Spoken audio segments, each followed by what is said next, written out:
I'm in love with Braun Strowman. Hey guys, it's Tim from Pro Wrestling Unlimited. Nick, take it away really fast. I got a kid that just woke up. Hey, what is going on, guys? Welcome to the show.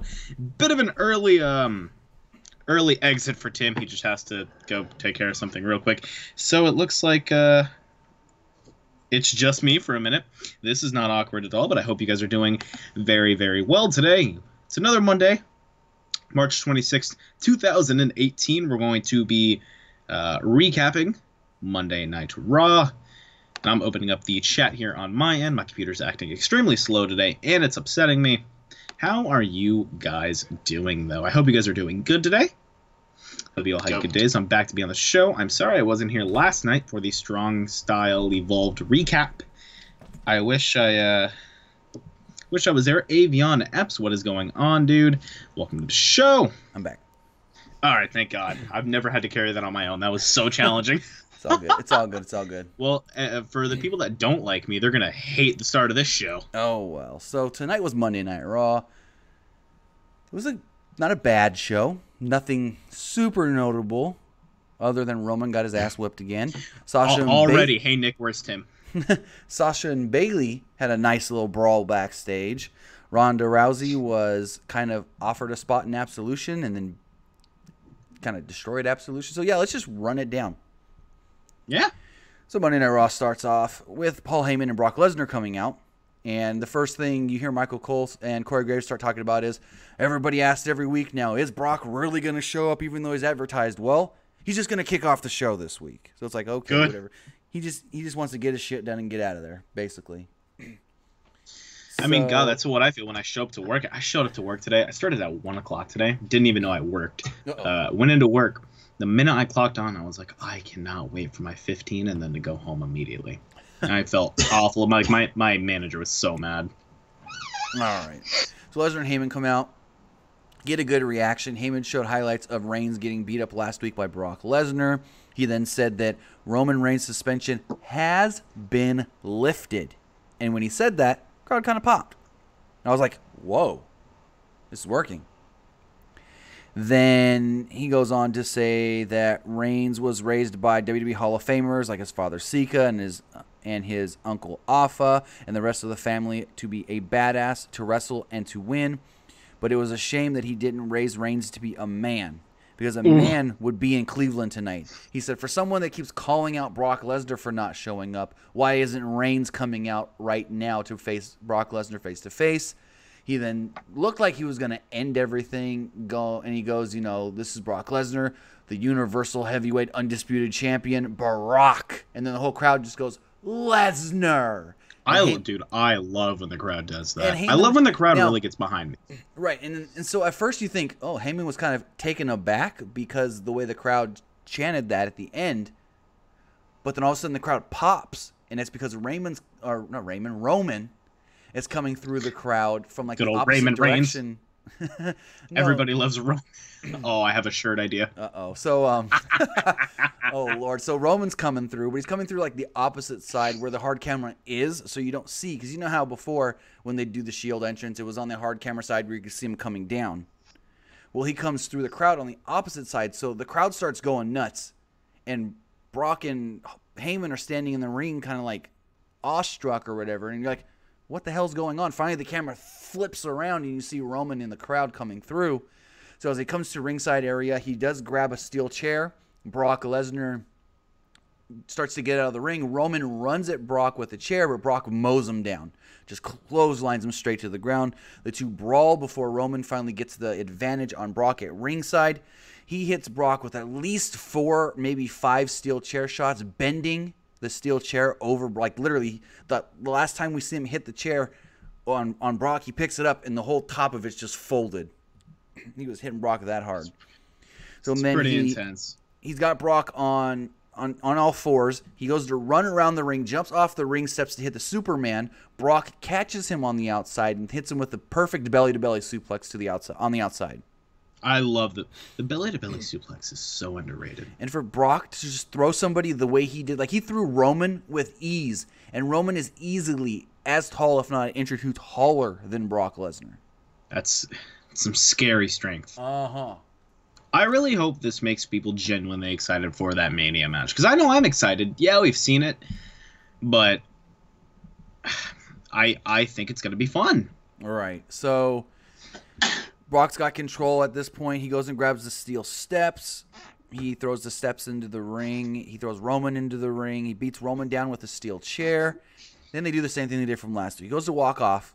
And he's like, never mind. I'm going to come back again. And he hits Roman again with a steel chair. He goes to walk off one more time. Comes back this time, and he hits an F5. He hits Roman with an F5, and Roman goes ribs first on top of the steel steps. I don't like that. I don't like him walking off and coming back, because it just makes me think that he's like either A, indecisive, B, calling his own shots, or C, doesn't really know what the fuck he's doing. So it's the Braun Strowman babyface thing, though. Braun, he'll make you think they're done, and then when the crowd chants, he's like, "Oh, you want one more power slam? Okay." Yeah, but that's the crowd saying, "Hey, give us another power slam." Braun's like, "Braun, power slam." This isn't the crowd chanting, "Oh, Lesnar, come back, hit him another time." Every time he goes to walk off and then comes back, they get louder for Brock. And then he walks off and comes back, they get louder for him again. Of course, I mean they do that for everybody. True. Well, they do that for everybody. It's just like you said, it seems like a babyface thing to do. Exactly.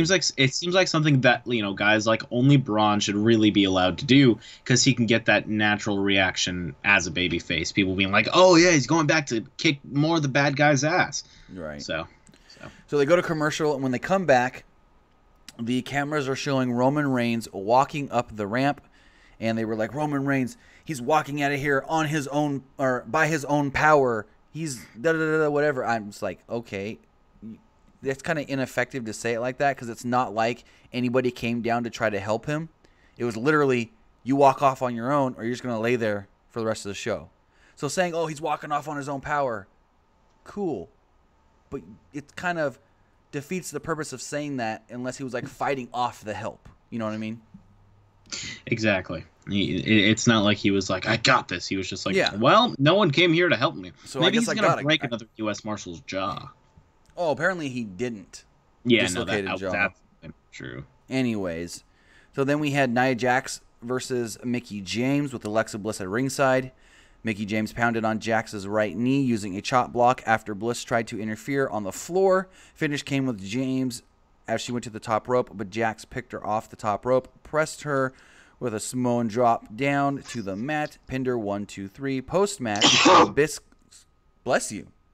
Oh, damn, that got picked up? I would assume so. I thought I turned the microphone down. Anyways. I was sitting here with my mouth like half open. I was like, as soon as I feel it coming on, bam, the microphone goes down. God damn it. We didn't have that on video. Mouth hole half open. Anyways.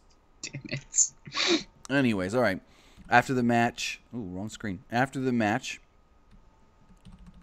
Alexa Bliss came into the ring and forearmed Jax on the back. Jax looked stunned and chased Bliss to the top from the ring. Jackson screamed at Alexa Bliss, calling her a bitch, but they did not bleep it in time. You know, they will not bleep it, but when they try to mute it. Well, yeah. She said bitch, and then they muted her next word, which I don't know what it would have been. What if it was nothing? No, her mouth moved, like she said something, because she finished the sentence, but I didn't catch what the actual sentence was. I was laughing too hard at their botched bleep or whatever. That's pretty funny though. So these really messed me up, dude. They then, you okay? Yeah, just all little right. Stuff. So they then did a video package showing Triple H and Stephanie McMahon at the Performance Center, showing them training there with their personal trainer. I can't remember I know his last name's DeFranco. I can't remember his first name. It's the one they always do their... Huh? Phil DeFranco? Yeah. No. Do you know who Phil DeFranco is? Yes, I do. The YouTuber.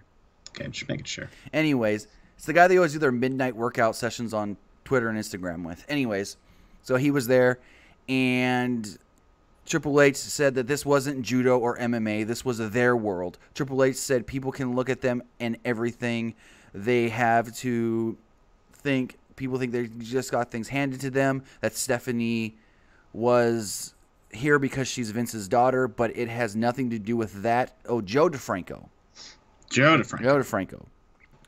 He said that Triple H and Stephanie trained year-round, commonly doing midnight workouts.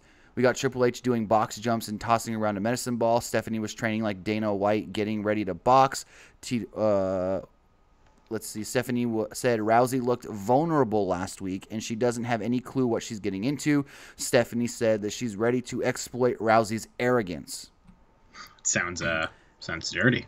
I think at one point also Triple H said that Ronda Rousey is not ready for Stephanie, and she's never faced anybody like Stephanie before.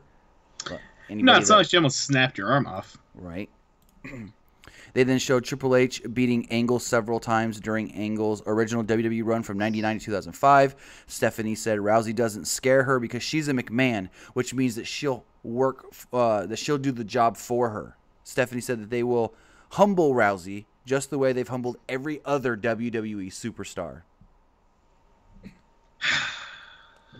I don't know.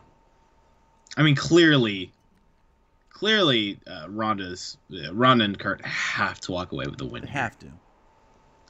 But this would be, looking back at it, would this be like the 4th loss in a row at Mania for Triple H?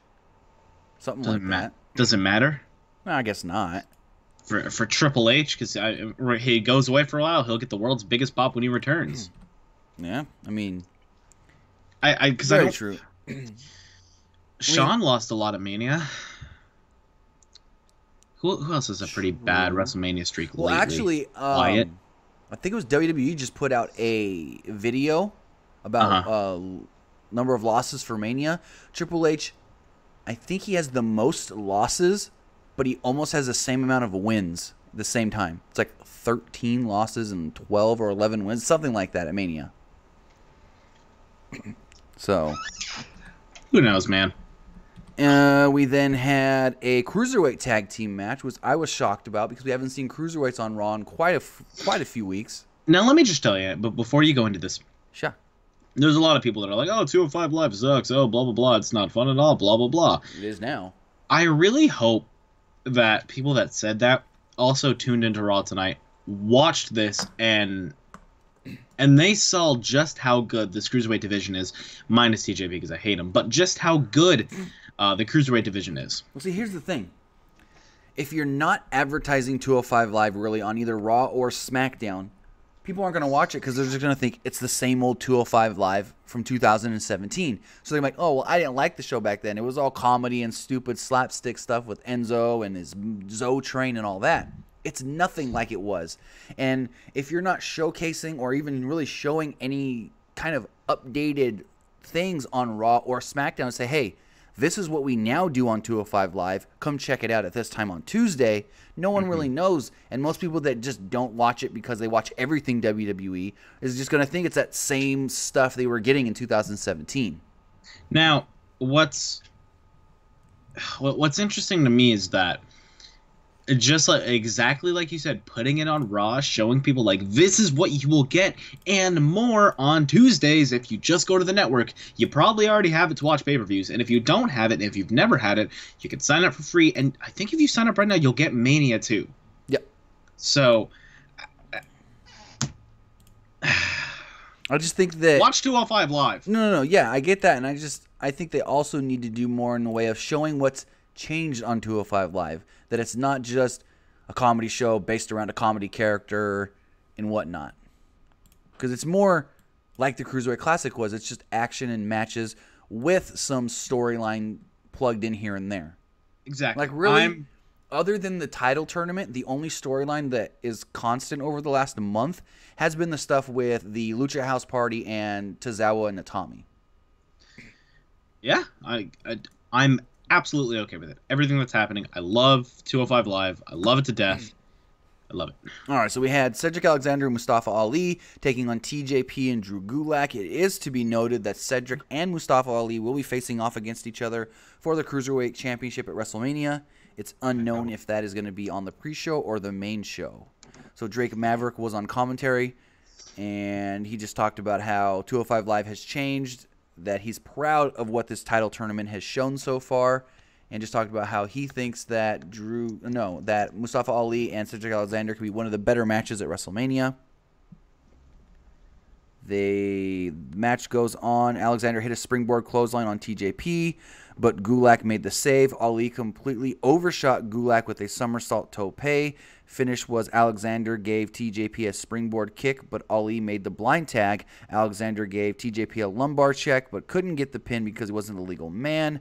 Ali pinned TJP with the 0-5-4. Alexander and Ali smiled at each other, but there was a little bit of tension because Alexander was not the one able to get the pin. I don't think they're going to wrestle a match heel face. They're going to wrestle a match. They're going to wrestle a match. It's going to be like the Cruiserweight Classic where it's like... Go. And what I want to say is, I don't know who said it. I can look up real quick here in chat who said it. Borat Trolls. It should kick off the show. It shouldn't be the kickoff show. It should kick off the main card of WrestleMania. Last year, Austin Aries and Neville's got absolutely fucked over being on that pre-show. It was the first match of the night, like overall. It was the first match on the pre-show. Exactly. You put these guys on them. If you want to start WrestleMania off with a bang, you start the main card with two guys that can put on performances of their fucking lifetimes in the palm of their fucking hand. You get an excited arena to watch some great wrestling, and because not only will that help those two guys, not only will it kick off the show, not only will it get the crowd excited, it's going to give so much fucking stock to 205 Live that people are going to be like, I want more of that. I'm going to go tune in on Tuesday so I can get more of that. Now, it just all matters as long as whatever matches are on the pre-show help, because the pre-show is supposed to be there to hype up that live crowd and get them ready for the main show. So hopefully, like, it's like the last match on the pre-show isn't one of the battle royals and it doesn't go over well or something, and then they have to try and be in like a quote-unquote death spot because they're following something that the crowd just soured on. So hopefully that doesn't happen, because we already know that the crowd's going to be so-so for the Cruiserweight title match anyways. I think I genuinely think that, like, there's only a couple matches on the WrestleMania card. True. I think most of the matches are like, hey, that actually seems kind of interesting. All right, so going forward here, we had Miz TV. Miz came out, and he got welcome home chants because he is from Cleveland. Nice. He shot him down instantly and just goes, I live in L.A. He just stone-faced. He's just like, I live in L.A. Good. And that shut them down. He then said that he was disappointed with both Curtis Axel and Bo Dallas, saying that they've failed him recently. He said that they've been with him for about a year now, and over the past 2 weeks especially, they've let him allow Finn Balor and Seth Rollins to leave him laying. Dallas said that they are doing the best they can, and Miz said if this is the best you can, then you can leave yourself back to catering. Ooh, fuck. Yeah. I like that. He said, you are nothing without me. Seth Rollins. Dude, I fucking hate to say it, but I think, well, I hate saying I don't. I think if they didn't join the Miztourage, they would have just been lost. But I think now after joining the Miztourage, they'll probably have a couple weeks of like 15 minutes of fame, and then they'll be done. I mean, they're better than Rhino and Heath Slater or Kurt Hawkins. Exactly. Braun and Kurt Hawkins as a tag team, please. Oh Lord, you can't do that because then Hawkins would have to win. No. Why? Elaborate. Because does it count as a win for Hawkins? You could just say he's never won in singles competition. No, because that's like saying Asuka's undefeated, but she did lose a battle royal in NXT. It's like saying Aleister Black's undefeated. But they don't. They don't say that anymore? No, because he's lost. Well, he was pinned by Gargano in that #1 contender match before TakeOver Philadelphia. Again, I thought they were claiming that he's never lost in singles competition. I mean, they might, but they don't say it anymore. Like, I don't remember the last time they said the undefeated Aleister Black. Okay. Anyways, Seth Rollins came out and said this was great. This was great to see that the Miztourage hash out their problems. Miz said that a lot of people try to hash their problems out in private, but he's going to do it right here in front of everybody.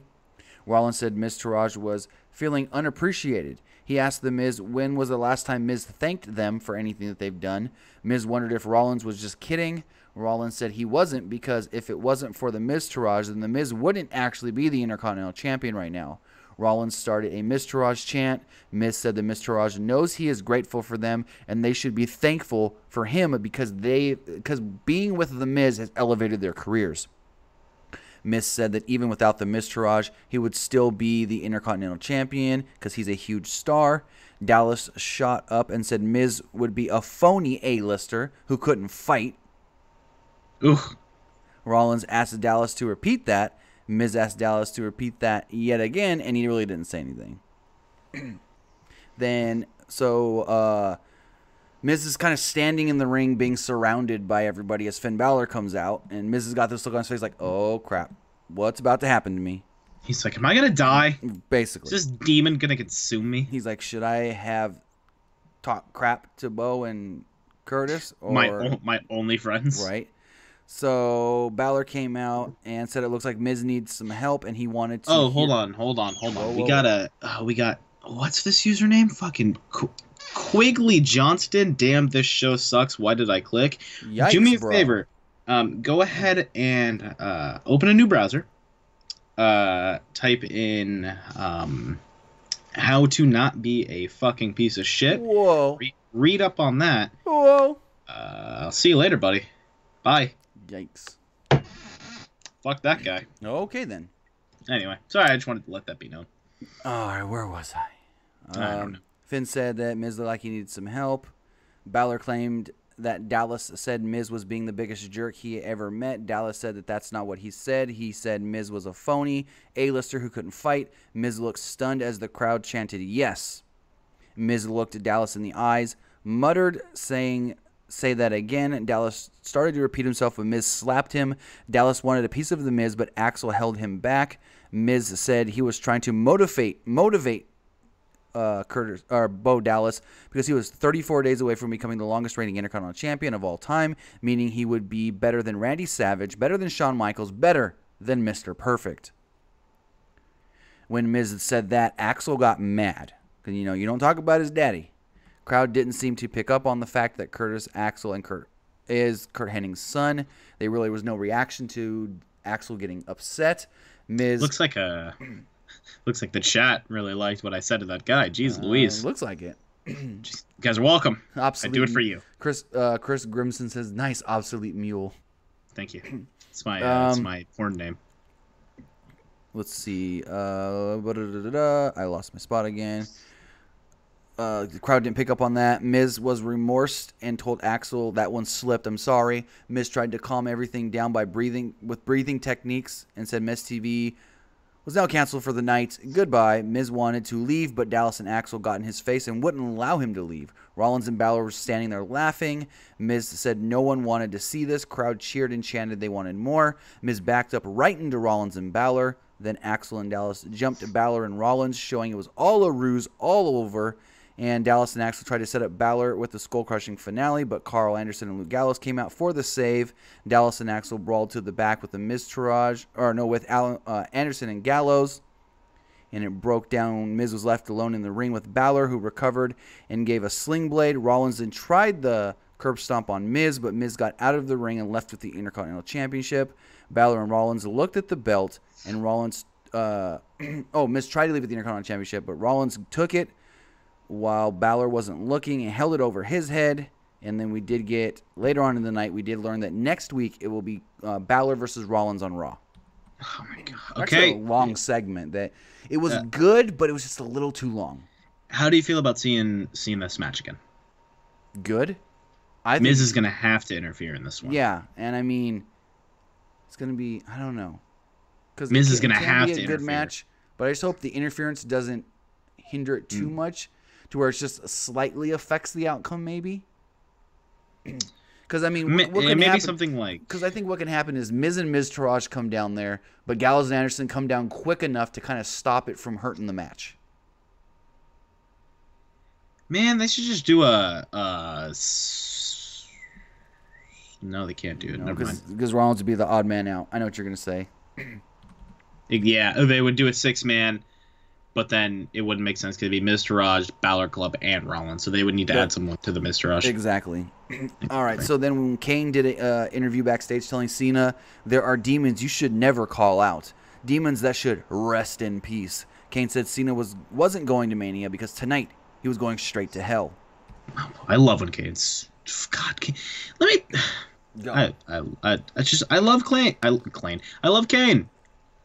Dude's always badass. Love Dude, yourself like, some Glenn Jacobs. yeah, he's great, dude. He's awesome. All right, so they then said that Asuka's going to come out next after the commercial for a match. After the commercial, Charlie Caruso did an interview with a girl named Jamie Frost. She was going to be the jobber opponent for Asuka.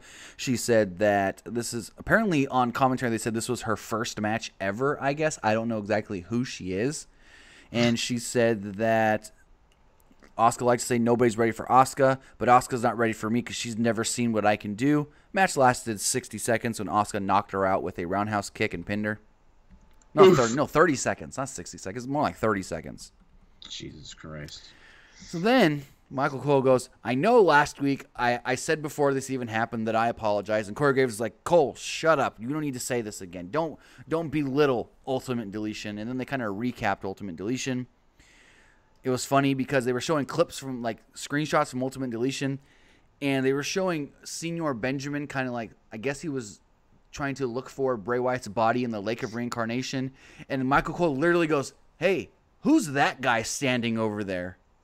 And both Michael Cole and Coach go, Cole, did you not pay attention to anything you saw last week? That's Senior Benjamin. Dude, can they not fucking afford video clips anymore? Why the fuck has the last few weeks been screenshots? It's like the old school days when you advertise a pay-per-view. You tell them, hey, if you want to see the actual footage of this, you reorder the pay-per-view replay. But now it's, hey, you want to see clips of this, you either go get the network or you watch it on our YouTube so we get views. Or Hulu. No. Ultimate Deletion was taken off the Hulu version. Let me tell you, though, I do have free Hulu now, so I will be watching, I'll be watching it a day later, but I can watch stuff like, dude. Raw, SmackDown, NXT, and I think Superstars? I can rewatch Always Sunny. I can rewatch It's Always Sunny in Philadelphia. Nice. Also, with Hulu, you can binge watch Boy Meets World. Best show ever. Really? Really? I think they got Boy Meets World, Full House, and there was one other TGIF show they got. It might be Step by Step. What is TGIF? The old ABC Friday night lineup. Thank God it's Friday. Wow, I didn't know that. You didn't know that? That's awesome. It was Family Matters, Boy Meets World, Step by Step, a Full House, and they also at one point had Home Improvement on Fridays as well for a little bit until it was moved to Tuesdays, I think. Interesting. I didn't know that. Sorry, half of our audience Moon is way too X4. He says, "Who gives a shit about Hulu?" We hey, kind of Moon sidetrack X4. sometimes. I fucking like Hulu. I do. Said there's a director's cut on the WWE YouTube channel. I think the Matt Hardy brand YouTube channel also put up a behind the scenes of Ultimate Deletion as well. How I Met Your Mother is the worst show in television. Anyway. Yikes. Anyway, just thought I'd throw that out there. All right. Anyways, we then had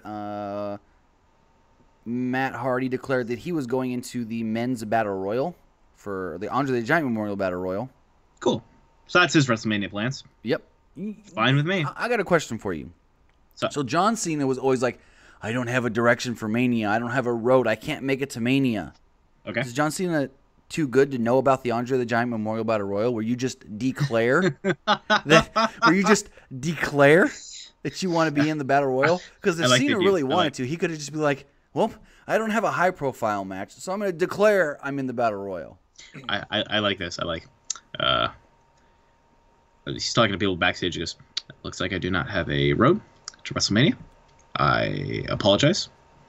I will be a fan. Someone in the back goes, like an intern, they're like, hey, Cena, what about the Battle Royal? You mean the Royal Rumble? That was 2 months ago. The Royal I lost that. The Royal Rumble, this is 2 months ago. There will be the greatest Royal Rumble, where I'll be taking on Triple H. There is no Battle Royal in between then. Goodbye. And he just runs away. He tries to do his no rhythm dancing from the freaking Kids' Choice Awards. Oh my God, John Cena's the most likable guy on the fucking planet. He's so funny. He's just so fucking funny. I love him to death. I can't wait for Blockers. Apparently he's the funniest person in that movie. Dude, he fucking shoves a fucking goddamn... What is that called? What? A funnel. Beer funnel up his asshole. Oh, Lord. Looks good. Anyway. I don't know if I'll be able to see that the weekend it comes out. We'll be busy. That's Mania weekend. Oh, is it really? The 6th. I will be in Fresno. Shall will. We will be doing stuff on camera. Yes, we will. We have some plans for that weekend. Mania weekend's gonna be lit. Oh yeah. Don't ever say that. But yeah. So we go backstage, and it's Bayley and Sasha Banks, and they're in, I don't know, some locker room area backstage, kind of, I guess, where people that work in the building store there. I don't know. It wasn't an actual locker room, but there was lockers, so I assume it was like for people that work at the building. Anyways, so they're talking, and Banks said that she got Bayley's text. Bayley started to walk off, and Banks asked, "What's up?" Bayley said that she was entering the Women's Battle Royal, and that was it. Banks wondered if they were going to talk about what happened last week. Bayley said there was nothing to talk about because Banks knows what she did. Banks raised her voice and said she was sick of Bayley's passive-aggressive nonsense. Bayley said that she thought Banks liked Bayley being passive-aggressive, and that's the type of friendship you wanted. The one where Banks got to do whatever she wanted because Bayley gets to be right by her side and just go along with whatever you want. Bayley said that Banks loves it because Bayley puts her first and that she allows her to be, quote-unquote, the boss, and that Banks walks around like everybody has to be under her. Banks says she is the boss and she does for herself and for her career, and she has nothing to apologize for. Maybe Bayley should do the same and not let everybody just walk all over her because everyone thinks Bayley is a complete loser. Oof. Bayley said the truth is that Banks can't beat her. Banks said, "I'm a 4-time Raw Women's Champion." And Bayley literally goes, "Yeah, but how long did you actually keep the titles?" Bayley started to walk off again, but Banks grabbed her from behind and rammed her right into the locker. They started to brawl. Bayley made a brief little comeback before Banks then took her to the other side of the room and rammed her into another set of lockers. They brawled again before Banks again grabbed Bayley, threw her over a table into a rollaway door. The two then fought each other on top of a table before producers and referees came and broke them up. They separated the two, but Banks got loose and again jumped Bayley before they finally separated the two. Pretty intense. And the question is, who just turned heel? Or is it just two friends that are finally sick and tired of each other and no one actually turned heel? I think it's just two friends sick and tired of each other, so they just need to beat the living piss out of each other. And they think, all right, we good, fam? And they go, yeah, we good, fam. Now, all right, sweet. I know everybody's mad because they're not getting a Bayley-Sasha Banks WrestleMania match, and they're only going to be in the pre-show. But WWE wants to actually build up this story, not just say, oh, crap, there's 4 weeks to Mania. Let's throw something together really fast and have a match. No. They need top-level women in this Battle Royal. And B, they want this to be something that's not, quote-unquote, dragged out, but that goes long enough to where there's an actual build and a story to the entire thing. Mm-hmm. So what I want to ask the chat is, Show. who do you got? You got Bayley or you got Sasha for this match? Let us know. Whenever the match does take place. I did see somebody say, well, if they want to do it at Mania, do it at that Greatest Rumble show. Unfortunately, women, it said in the press release that went out today, women and children are allowed to attend to the show, but no women will be allowed to actually compete at the show. I think it's a cultural thing. That sucks, but, it's. Now, 50 men in that Rumble, plus the 3 matches they announced today, if not more. So, I'll ask you later. I'll say what are the 3 matches, but it's off topic. Whatever. Okay, so Braun Strowman comes out. Sheamus and Cesaro came out. Sheamus said that they wanted to know who Braun's partner was. And Braun says, well, if you want to know who my partner is, Sheamus, you come in this ring and beat me and I'll tell you who it is. I think you mean, well, if you want to know who my partner is, you get in this ring and get these hands. And if you win, I'll let you know. You suck my dick. I'm better at Braun than you. I think that's a little too much. I do a better Braun than you do. Wow, you sound more like Beast from X-Men. Get these hands. Anyways, they both were like, that's not fair. You should come tell us. You should just tell us now because we need to know who we're going up against. And then Coach goes, Braun Strowman not telling them who their opponent is like a team going in to face LeBron James and not knowing who's on his team or who's going to be with him. And Corey Graves goes, Coach, that makes no sense. LeBron James has got the whole Cavaliers behind him. They know who he's going in with. It's like fuck, we paid fuck. I like the idea of the Warriors being in the locker room saying, well, fuck, we play the Cavs. I know LeBron's there, but fuck, who else? Like, right? What the fuck? Coachman needs to just you need to give him a little bit longer to get settled. And if he doesn't settle in time, get the fuck out of there. Shot him down. Coach should be the GM of Raw. Because specifically once Stephanie and Kurt have their match. They're gonna be gone for a while. Fucking make it, coach. It would be so good. He would just say stuff like match, and it wouldn't make sense, but it'd be funny, and he won't be on commentary. Then you need a third guy. Who do you put back in there? Booker? Byron? King Booker. Dude, Byron's on honestly, SmackDown. make it a two-man commentary team. They ain't going to do that. The only two-man commentary team's 205 Live. Which is actually the best commentary team we got right now in WWE. Hey, was Nigel and Vic Joseph. Huh? Hey, was Nigel kind of teasing that he could theoretically wrestle again if he fucking He wanted tweeted to? something saying that he was never medically disqualified from wrestling. Exactly. He quit on his own or something. I think he was never told to stop, but he got hurt one too many times, so he decided to quit and retire. But he said he was never officially told he had to retire. That's what he tweeted out. I like to see him come back. Anyway, let's continue talking about Raw. So Braun Strowman and Sheamus went for about 7 minutes, 8 minutes or so. After Strowman threw Sheamus around early, Sheamus made a comeback working on Strowman's left arm. He actually got a lot of offense on Strowman here in the middle of the match. Strowman would eventually ram the shoulder into the post after missing a charge. Sheamus missed a bro kick, and Strowman pinned him with a running power slam. I'm sorry, I don't think Sheamus can get his leg up high enough to bro kick fucking... You know... Avion Epps, you are incorrect. There are 3 announcers in NXT. Nigel McGuinness, Mauro Ranallo, and old Percy Watson. You just don't know that Percy's there. Percy just throws his one. Percy's like Beth Phoenix in the Mixed Match Challenge. He just throws his one-liners in that he's scripted to say. What I imagine Percy Watson is, it's actually Mauro Ranallo having his iPhone up, and it's hooked up to the thing, and he's just clicking buttons to like, what would be good to say here? It's a soundboard. Soundboard app. It's just effects of someone going, ooh, what a move. This match is great. Wow. And he's just clicking it over and over.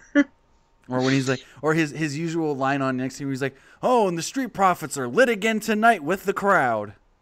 And then you have Nigel and Mauro like, what does that mean? Like, Nigel's like, excuse me, what does that mean? That was a horrible Nigel accent. Fine. Fuck off, man. I'm not an accent guy. Anyways, so they said that Ronda Rousey would be coming out live after the commercial. Kurt Angle came out and called out and introduced Ronda Rousey. Angle said WrestleMania was the most intimidating stage for anyone to compete on, especially in their first match. But after watching Rousey train the last few weeks, he knows that she's ready. Angle brought up Triple H and Stephanie's interview from earlier in the night and said they write the rules and make the rules. Angle said that this wasn't going to be easy. Rousey, who had blood red under her eyes because they kept putting that weird-ass makeup on her. It's like the second week in a row. Maybe third week in a row. Looks like she just murdered 4 people or had a really bad cold. Oh, Lord. She said that she was there to earn everything that she gets. She said that Stephanie talks tough, but she's a trust fund talker. She's limousine tough and a personal trainer tough. Rousey said, what does that mean? That she's basically got things handed to her. She's got her trust fund, she's got her limousines, and she needs herself a personal trainer to actually, quote unquote, try to get ready for a match. Interesting. It's kind of a Huh? I understand that, but I feel like that could be a confusing line for a lot of people. They'd be like, what the fuck does that mean? Yeah, because I mean, it's like personal trainer, but doesn't like MMA guys go and find themselves trainers to train their fight? Don't wrestlers go to training school? Exactly. But it's like, I think it was more of a weird comeback. I think it was more of she's the rich girl that pays for top-notch people to train her, quote unquote, I guess you could say. Right. She didn't like rise up fighting on her own. Right. It wasn't like I'm going to start from the bottom and I'm going to go find a gym to train at and to actually, you know, work hard like CM Punk's been doing with Duke Rufus and all that kind of stuff. You know what I mean? Right. So it was more of like, oh, I'm just going to pay to have this guy that's well-known come train me because I hear he's good and I can afford him. I think that's what she kind of meant. Rousey said Stephanie is going to get everything she deserves, which is her ripping Stephanie's arm out of socket. And then Absolution came out. Paige said the only thing that will absolutely destroy Rousey is not having any friends to back her up. Paige said this is our show and our house. Paige said that she understands Rousey grew up watching WWE, but people will take advantage of Rousey, and Paige offered to have her join Absolution so that Mandy and Sonya could have her back. Rousey politely declined, saying that Angle has her back. She said, I got an Olympic gold medalist on my side, so I don't need you guys. Paige said Rousey could become the 4th member of Absolution. Rousey said, no, thank you. Paige said that she understands that Rousey made her choice, but it wasn't a good one because Rousey made some enemies now. Mandy Rose tried to jump Ronda Rousey, but Angle held her back. Sonya Deville grabbed Rousey by the shoulder, but after some hesitation, Rousey decked her with a clothesline. Rousey backed Rose into the corner. Rose tried to kick Rousey, but Rousey caught her leg. Rose could be giving Rousey instructions. It seemed like she was saying stuff, like talking heavily to Ronda. Mm-hmm. And then Rose... almost as loud as Cena. Oh, Lord. Cena's never just yelling. Did you just see the meme that went out over the weekend? The little clip? Was it at the end of the SmackDown show? No. There was a clip going over Twitter over the weekend where Cena gave a superplex to Roman, and as they're coming down off the superplex, he yells, STF! And then he puts Roman in an STF. I love it. Anyways, Rose... like I said, Rose looked like she was trying to instruct Rousey through the entire thing. And then there was a suplex for Sonya Deville. Angle raised Rousey's arm, but then Rose sensed Rose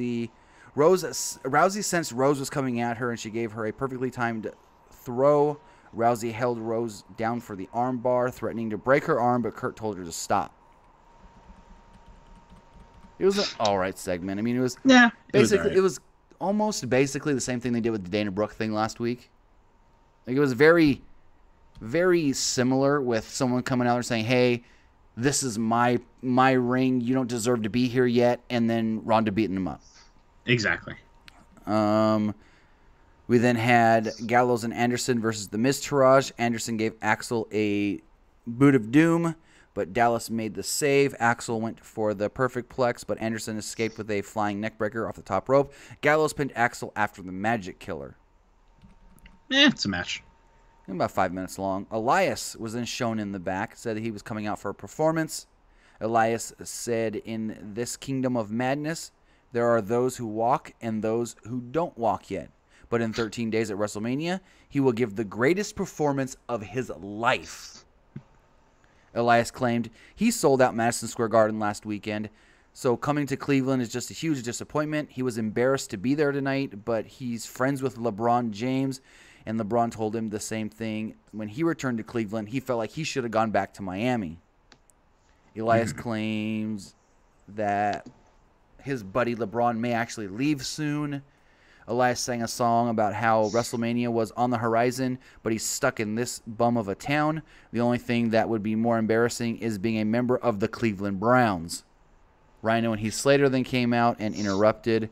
It was then Elias versus Rhino in a 2.5-minute match. Elias. Hey, can Rhino lift his fucking arms up? I don't even know. It looks like he can't. They're just so small and stubby. He's like a T-Rex. Yeah, it looks like he's in pain half the time.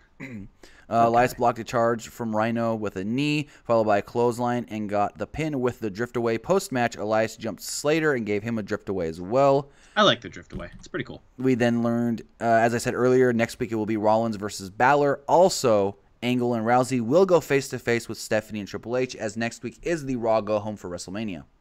All right, I'm gonna ask you a question. Sure. Who should win the Andre the Giant Memorial Battle Royal? Oh, I think Elias. But what if Elias is Braun's partner? He won't be in the Battle Royal. Or do you put Elias in the Battle Royal so people don't realize, they're like, oh, Elias is in the Battle Royal, he can't be Braun's partner, and then he comes out later anyways? Because he already that wouldn't be a bad idea. He already said, though, he's gonna perform. He's gonna sing at WrestleMania, because he basically said, at WrestleMania, I'm gonna give my performance of a lifetime. So we do know that he's gonna come out and sing. But I think, you put him in that Battle Royal, he doesn't have to do much. He can get out early if he doesn't, they don't want to tire him out or whatever. Mm-hmm. And so then everyone's like, oh, we already saw Elias. Who the hell could be Braun's partner? I like it. People in the chat are saying Baron Corbin. This would be his second time to win. Some are saying Mojo again, Matt Hardy. If Mojo wins, I swear to God, I'll buy everyone in here a $5 Starbucks coffee card. Oh, Lord. I'm not. I'll be dead if he wins. Killian Dane should win. Ty Dillinger would be a good idea. All right. So we then... John Cena versus Kane. A lot of good suggestions. Huh? Cena. Cena makes an appearance. John Cena versus Kane in a no disqualification match. No. Undertaker doesn't accept the match next week. So Cena does show up. Cena shows up in the Battle Royal, and then Undertaker comes out at the end of the Battle Royal. Cena, I accept. Let's fight really later funny. when it gets dark. It'd be really funny. Cena, I accept, but we have to do it as part of almost the main event. It has to be dark for my entrance to have full effect. When they had Bray Wyatt versus Undertaker and frickin' 31, so many people were pissed with Undertaker couldn't come out when it was dark. One of my buddies was real pissed about that. He was like, "Man, I'm sitting here." I was there, and you can tell they stalled to get that match started because they were trying, because the sun was setting over the side of the stadium, but it just didn't go down enough, and they had to come out when it was still pretty sunny out. Mm-hmm. Like people were like, I was sitting, and I was like where I was sitting, I heard one guy yelling. He was like, "This is bullshit. If Undertaker can't come out in the dark, then why should he come out at all?" I was like, really, guy? Calm down. I love it. All right, so Cena came out and he was holding a Ellen DeGeneres towel with the quote, "Be kind to others." Oh, boy. More than half the crowd was chanting Cena sucks, as usual. Match starts. Cena tried to lift Kane for an AA, but he collapsed under Kane's weight. They fought to the floor, where Kane threw Cena into the ring steps. This led to a big brawl around the arena floor, where Cena rammed a barricade into Kane's midsection. Kane, near the commentary table. Kane responded by suplexing Cena onto the barricade, which was posted against the table. They returned to the ring, where Kane unloosened the turnbuckle. Then Cena sat up, just like The Undertaker. I like that. I love that spot. Yeah. Triggered a comeback, including a Blue Thunder bomb. Cena failed to get Kane 4 feet off the ground. Cena threw Kane to the exposed buckle that Kane had loosened up earlier, then made a throat-slashing gesture, again taunting The Undertaker. Cena went under the ring to grab a table and set it up in the ring. Kane then sat up this time. Kane tried to lift Cena, and Cena reversed it into an AA attempt through the table, but attempted to put it through the table, but Kane pushed the table over and knocked Cena down before the AA was successful. Kane put the table up in the corner where he threw Cena, but only got a 2 count. Kane pulled out the table, and he teased for a choke slam, but Cena reversed it, got him up for the AA, put Kane through the table, and pinned him. There we go. This was right at the top of the hour, so I'm like, uh-oh, something can happen here. There's at least, if you go overrun, at least 10 minutes of an overrun still left. And Cena grabbed the mic, and he was just like, "Where's The Undertaker?" No sign. No ominous music. No gong going off. No sign whatsoever. The Undertaker. "Where are you, Undertaker?" He's like, "There's no lightning. There's no bell. There's no nothing." Crowd then started chanting for The Undertaker. Cena said, "Undertaker, I know you're not deaf. Maybe you're just a coward." Night after night, city after city, the fans chant your name. Cena said, "You don't get to be mysterious anymore. Silence is not an answer. It's either yes or no." Cena said, and the crowd started chanting yes. Cena said he's fine with no because he will go to WrestleMania just as a fan. Again, you don't know about that Battle Royal. Exactly. Cena said something about The Undertaker now only has 1 week left, 1 week to sum everything up, and that's going to sum up his entire career. Cena said Undertaker can do something or he can do nothing. And if Undertaker does nothing, Undertaker will be a letdown. He will let Kane down, and he will let everybody down. Everybody who believes in The Undertaker. Cena said that he hopes, for God's sake, that everything that is good inside this ring sees The Undertaker next week on Raw. And then Cena left as the Raw went off the air.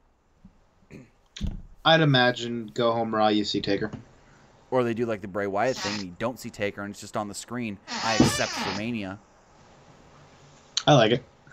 Because remember when they did the build for Bray Wyatt was in the middle of the ring in the rocking chair, and when he stood up, the lightning hit the chair caught on fire, and it set on the Titantron, WrestleMania 31, and something, Undertaker will be there.